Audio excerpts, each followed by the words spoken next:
I'm a paramedic. At the time I was told this story by DP. I was a peer counselor. I was not on duty at the same time as DP. At night, DP left the men's room to return to his bunk.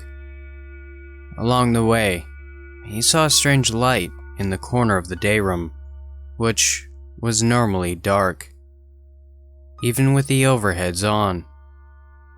When he approached from curiosity, he saw a young woman. Knowing she was not a member of the volunteer house, DP asked who she was. The volunteer house was the center of the community. Frequently, people would seek help there. She responded, "Help me." He approached her. "No, come help me." He stopped and saw she had a head injury and attempted not to startle her more, saying, "I want to help you." She jumped from sitting on the couch and ran out the closest door yelling, "Then come to help me." DP followed her into the bays, but did not locate her. Not knowing what to think, the plectron siren sounding signaling a medical box with a heavy rescue assignment. The entire house would respond. The call was on the same street as the station, where there was a hairpin turn. DP was the first to approach a single occupant vehicle that struck the telephone pole that we were told could not be moved. She turned her head and DP recognized her from seeing her minutes before. "I knew you would come to help me," she said. DP stayed at the driver's window. Only DP and she could hear each other because of their close proximity and the noise of the two hearse tools being used. He would not move. He did the IV, the assessments, passing vitals pads with worrying vital signs. She expired before she was extricated. DP did not leave her side until after he was asked to leave the scene. At the station, he hung up his gear and told me that the same woman he saw in the station was the same woman that died trapped in that vehicle. He did not tell me what they talked about. I didn't ask. DP was no longer the same person after that.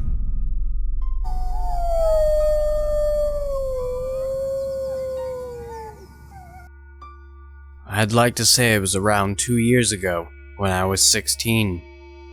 Me and my stepfather, who I'll call James, we loved to go catfishing and walk the banks of the river near our house after dark. It was a normal night for the first 2 hours or so. Then, as we were just sitting down, I looked at him and asked him if he ever felt weird, like he was being watched. He said yes, but he also said he wasn't scared of anyone being out here. It was just the animals. He said that to help calm me down, as I was freaking out after a little bit about it. Another 20 minutes that felt like hours. Every second, I got more and more weary of my surroundings. Then, it was like the snap of a finger, and the sinking gut-wrenching feeling of being watched closely just stopped, and I calmed down a lot. I began going back and enjoying the night and the beautiful fish that we were catching. It gets a little hazy here, but I still remember. I would say it was not even 5 minutes that went by, and my dad James says, Look left, but not hard right, next to the giant pine tree. Don't look too hard, just for a second." I started freaking out, but he helped me by talking about the fish, keeping the person oblivious to us knowing they were there. When I finally got the guts to look, I'll never forget what I saw. I would say it was the biggest man I've ever seen staring me down. About 6'7", 300 pounds. Now, one thing I should mention. My mother and stepfather, James, have very seldom amounts of neighbors. One of our neighbors was about 45 and lived with his mother because he was just recently released from a psych ward a couple towns over. Little to say, we know who he was immediately, and we knew his intentions were not good. About 5 minutes after we noticed him, the first time I looked at him, he was 30 yards away, and now currently, he was 10 yards. So I told James I was ready to leave, and he said alright. So we packed our stuff up and got walking back about a quarter mile back to the car through the woods. About a minute into our walk, I could tell he was following us closely and gaining fast. My stepdad knew as well. He just so happened to be carrying his .223 handgun on him and upholstered it, and as soon as he turned around and went to point it, he was so close. He was about 10 yards away. My dad asked him what he wants. "What do you want? Why are you following us?" No response. Then, he just screams and just runs off very fast. We had no more problems on our way to the car, but when we got close enough to see the car, I could see we had a flat tire, and all 4 tires were slashed. And "I'll be back for him" was carved into the hood with a knife, and I'm glad nothing happened the rest of the night. We had to call my mom to come and get us. We ended up leaving the car, but came back for it the next morning. When we got there in the morning, we had realized that he had pissed on the side door handle. I've never puked so fast knowing I touched the handle while waiting in the car last night and not even noticed. About 4 months later, we found out he got sent back to the psych ward for beating his mom almost to death in a rage. And that's where this story ends.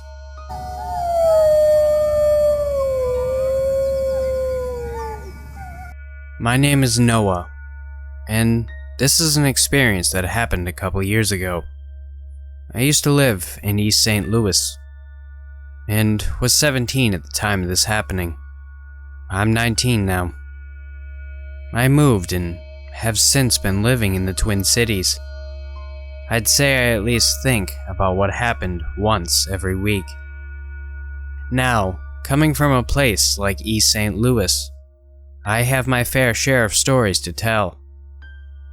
But out of all of them, this one is by far the scariest. I used to hang out with this girl from high school I liked, who I'll call Charlotte. This is a fairly long experience, some of which is hard to recollect in more detail, but I'll give the scariest of what I remember, and try to summarize it all as best as I can. I met Charlotte sophomore year, and we often hung out, outside of St. Louis and Weldon Springs. This was at her grandparents' place, which is a suburb farther away. Despite her being a social outcast, she seemed to have gained the attention of some people, as she was very attractive. One of which was someone at her previous school she had transferred from freshman year, and somehow befriended. His name was Zeke. Initially, I didn't find him weird. We hung out before several times, none of which were really bad at all. It's just that he gave off not so good vibes. However, when it was just me and Charlotte hanging out at her place, Zeke would show up unannounced. This was one of the many warning signs he gave, that he wasn't really good to be around. Me and her were laying down on her couch when we saw headlights outside. I knew it was Zeke, because he pulled up in his shitty and poorly maintained Toyota Corolla. This pissed us both off, because, in some ways, he didn't exactly pick up on social norms. He wasn't autistic or in special ed, but he was weird in some ways. I'm not gonna go on and say he just came in and did whatever, but he often did stuff such as joining us unannounced, and other stuff as well. I could list many others, but that would take a long time. If that wasn't enough, he owned quite a bit of expensive shit, including the damn car. He was our age, didn't have a job, nor did he live with his family. So, it's safe to assume he got into his fair share of trouble. I don't think I need to explain why where I live was terrible. If you know the Bronx, South Chicago, or even Detroit is bad, then you haven't been to East St. Louis. I hated it so much here that I would often stay at Charlotte's grandparents' place and would periodically skip school. And having this Zeke kid didn't exactly make me feel any safer living here. Me and Charlotte went to school together. However, as I said earlier, Zeke did not and went to school on the Illinois side, while me and Charlotte actually went to Missouri. We were both sitting at the lunch table together when I heard someone's voice shouting. Not so much in a threatening way, but to get someone's attention. When I heard Charlotte's name being called, I turned around and saw Zeke, which creeped me out, as he didn't even go to our school. It wasn't just him though. Several of his friends came by as well. I got confused when I heard his friend say, "Who? That Asian bitch?" Right away, I knew in some way that Zeke was talking about Charlotte amongst his friends. He only had 2 friends with him, but he would always talk about being with many more, which I wouldn't put past his crazy ass, to be honest. They were generally just being annoying. So, after the 3rd time his asshole friend got in Charlotte's personal space, I announced to them that if they didn't screw off, I'd beat their asses. They didn't take it well, and one of his friends came close to me and shoved me off the cafeteria seat. Without giving too much unnecessary details, a fight broke out until the deans broke it up, and realized that him and his friends didn't belong there. The cops came, and as to what they did to them, I don't know. It was probably them being left off with some warning, or something petty. I, on the other hand, got suspended for a few days, and stayed home these days. Me and Charlotte were texting each other, when one night, at like 2 in the morning, I had woken up to something that wasn't even relevant going on outside. As such, I decided I'd go and grab a snack. I sat down at the kitchen counter watching YouTube videos on my phone when I got a message from Charlotte. It was obviously unexpected, and I opened it right away. This was on Snapchat, and was a picture snap. It was a selfie with the caption, "I can't sleep." I didn't bother sending a snap back and instead texted her. "How come?" "I don't know," she replied. We talked for a good minute about stuff that didn't even matter, until she brought up that someone was close near her house, leaving their headlights on. I initially asked if she knew what car it was, so I could figure out if it was Zeke in his shitty blue Corolla. She said that it wasn't, and was a dark gray, probably black Honda Accord. As much as she tried brushing it off, I just couldn't. It gave me really bad vibes. We began to talk about irrelevant stuff, and eventually we fell asleep. However, once I was able to go back to school, Charlotte wasn't there, and I didn't see her in any other classes. I texted her as well to see if she was okay. Well, I can't say for certain. I just didn't get good vibes. What I mean by this, she generally seemed more distant. Her responses were shorter, not as if she hated me, but more like I was somehow dangerous to her. The next couple days, she wasn't in school either, and I began to get genuinely worried. However, I talked to Zeke about this, who pretty much hated me at this point. After asking him on Snapchat and Instagram if she was okay, he blocked me. I began to feel hopeless at this point. However, what I'm about to tell you next was crucial in me finding out more. I stayed after school to finish an English assignment when I heard some idiots outside being obnoxious. I looked out and saw Zeke and a few other guys. I ignored them initially, but when their chatter finally got to a halt, I looked out again. He got in his car and drove away. But when I saw Zeke's friends get into the car, matching Charlotte's description of a dark gray Honda, my eyes widened, and I got a bad feeling. Later that night, when I got home, I texted Charlotte to check on her, but she wasn't responding. My day passed by and she didn't open my message, and well, that's when I walked through the neighborhood, unfortunately, and stopped at her dad's place. He answered the door and asked what I wanted, and I asked him if he knew where Charlotte was. Her dad sighed and gave me a look of what I can only describe as devastation. His demeanor changed from angry and aggressive to downright hopeless. He told me that Charlotte left a few days ago and hasn't returned since.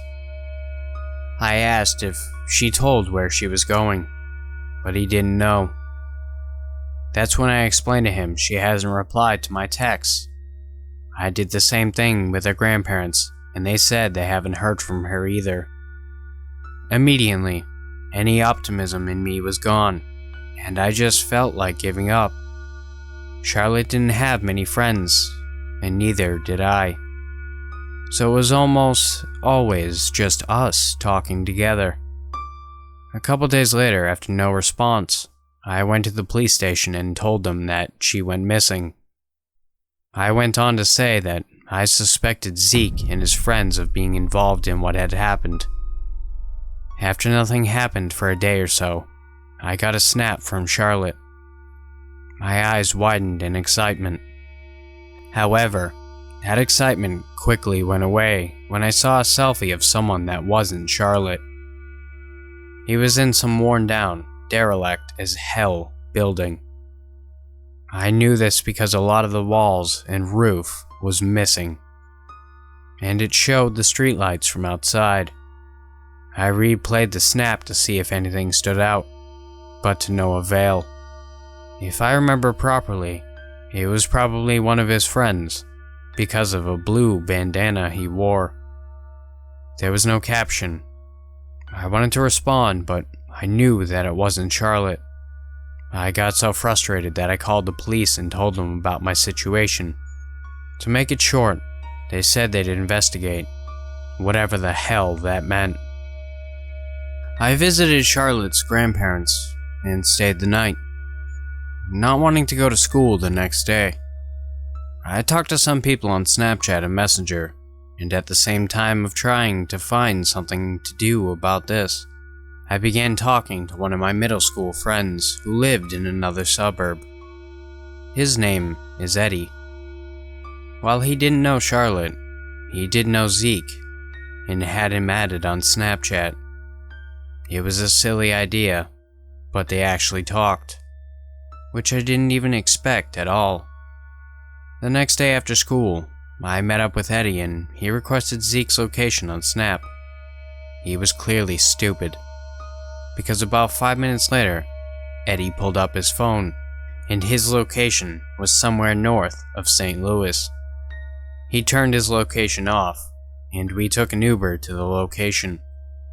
Zeke's spit emoji eventually changed from the one area he was at back to East St. Louis, We figured this would be worth a shot in trying to see where he was, and if Charlotte was there. The sun was starting to set, but we still went anyway. Once we arrived, we were at the building that Zeke's Bitmoji was over, and, well, judging by the appearance of one of them, it must have looked like it. There were 2 floors, and the upper floor had a lot of the wall and roof destroyed. In fact, it looked identical to the one sent to me in that snap. I knew Charlotte was here. She had to be. I decided to call her, and what happened next still makes my blood run cold thinking about her.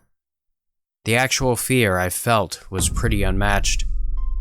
As soon as I hit call, the ringing from my phone in my ear was quickly overshadowed by a loud ringtone coming from inside the warehouse. My eyes widened in terror, and the look on Eddie's face was just as terrified. Despite the occasional car coming, it was pretty silent. But when I heard footsteps on the concrete and debris from upstairs, I shit myself inside after seeing something. Barely illuminated by the streetlight was a silhouette of a figure standing near the open wall. It wasn't bright enough to see who, but either way, both of us ran and didn't look back. Once we thought it was safe, we called an Uber back. The next day after school, I returned to the police station and updated the cops with my findings, and told them about what I had found. However, the same officer I had told what I had found seemed to get annoyed with me, and I gave up on him. He said officers would be sent over, and that they'd call me back.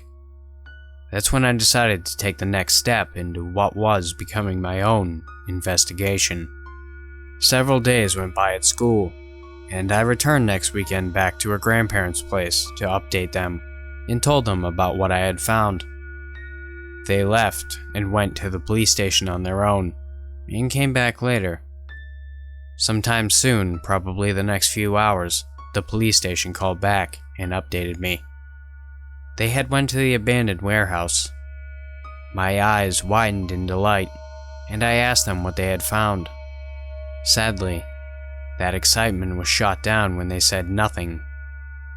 This pissed me off a lot, and I didn't even show it to the officers how much I was pissed.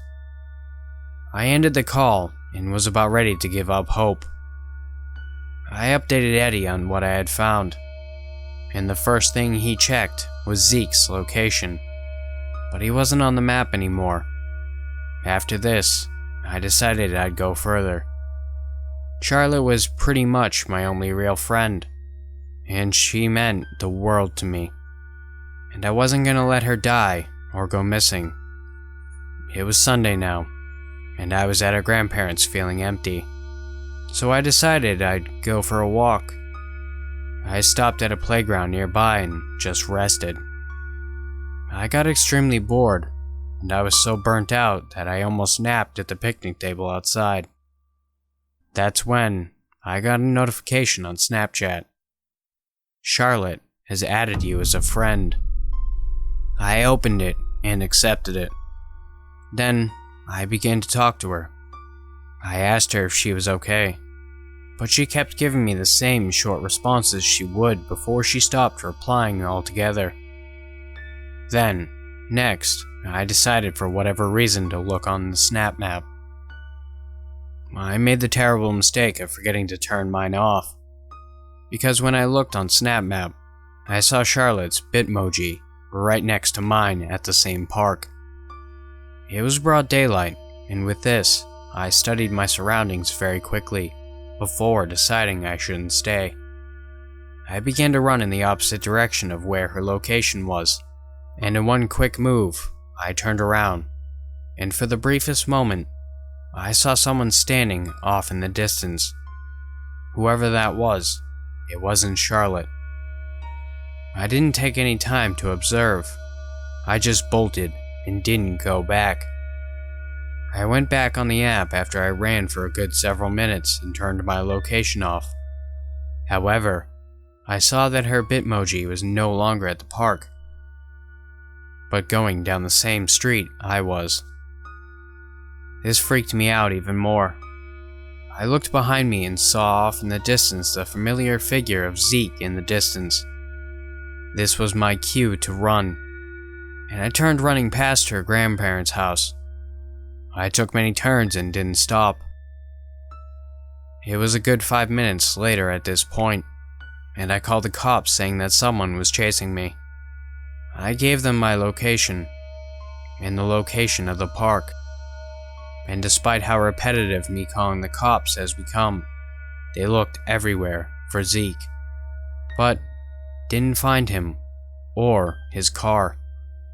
To prevent him from going to her grandparents' place, the officer gave me a ride back to my place and told me to stay safe.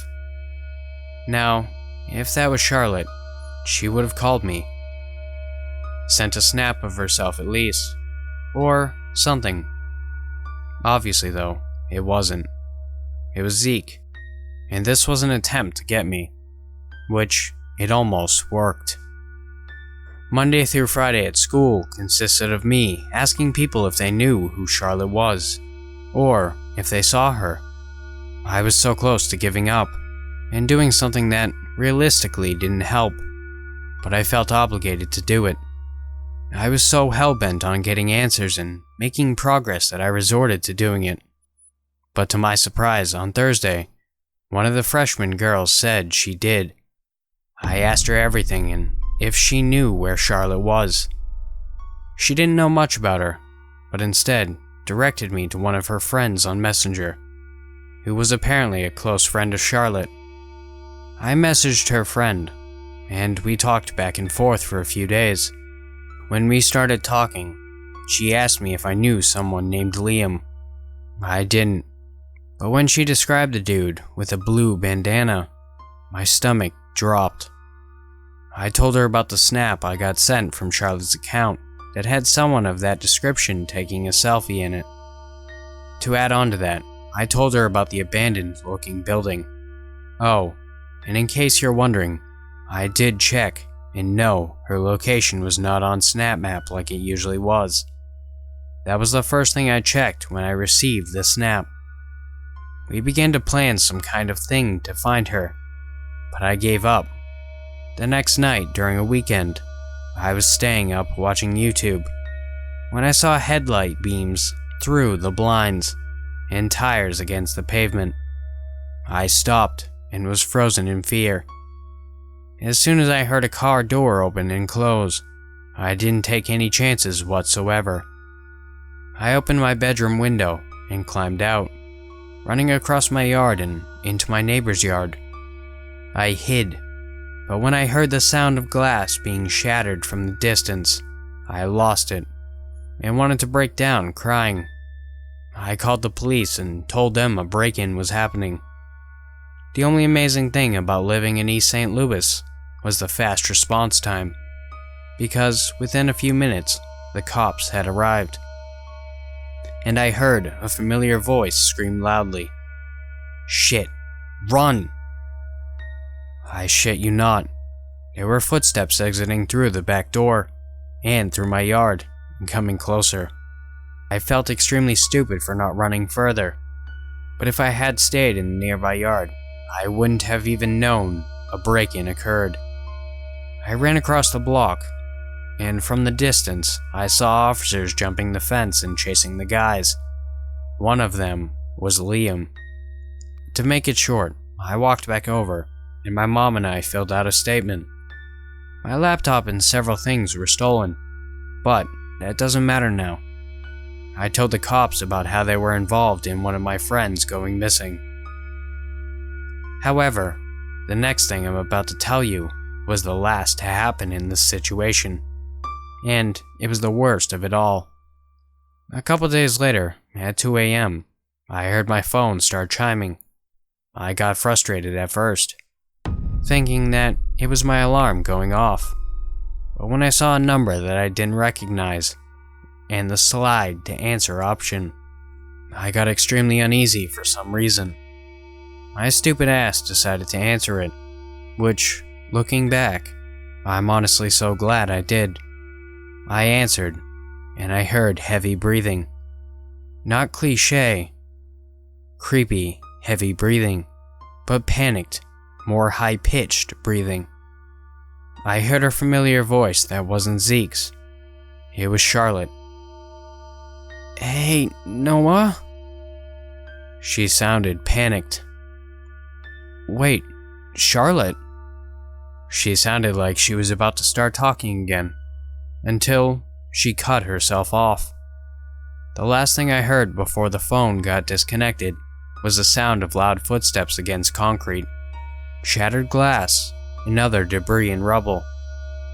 There was a gasp before the line got disconnected. I was fed up with this shit, and called the cops yet again. I told them that I needed a number traced, and gave the number that called me. They traced the location, which turns out wasn't coming from the abandoned warehouse where I thought she was at previously. She was at a completely different place, southwest of St. Louis.